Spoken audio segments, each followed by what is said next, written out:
Ito yung kapatid niya, kaya ibinigyan natin.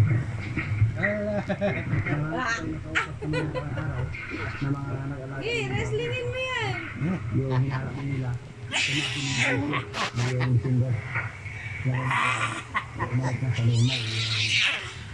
Sitwasyon namin dito. Pag wala na yung isis ba, hindi na tayo mawala na pag-asa. Parang swerte pa rin tayo. Kasi nung nagkaroon ng lockdown, occidental at sa kanil experimental, wala tayong baboy na kapinin. Ano lang, inahin pa, buntis pa. Yung mga baboy natin dito mga kapatid, 5 po yung informado natin na buntis. Saka isa yung 21 days pa mula sa pagkas pa. Umaasa po tayo na tumaas pa yung presyo ng baboy. Kasunod ng mga diyan. Yung isa nating baka dito mga kapatid, oh. Sinasayang mo yung papel mo. Pag walang papel. Sa'yo yan eh. Ito yan eh. At sana tumaba na yan. 3 nga yung kinuha na ni Kuya Lian yung isa. Oo, maano may cellphone nanay ah.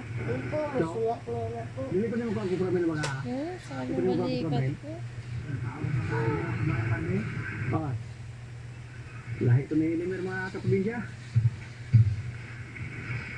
Yan. Punta ka doon para mabusog ka.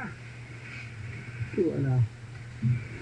Pag wala iba yung baka, pag wala silang kasama, tamad sila kumain ng hapyat, tamad sila pumunta sa malayo.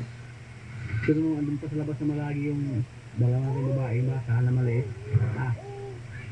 Minsan umawat pa sila sa likuran. Para doon kumakain ng hapyat. Kasi nung malinggo mga kaprobinsya o sa mga araw, dito na pa kami nagsabi sa mga hapyat. Kasi doon, ubos na. No, kaya pala sa Aisas.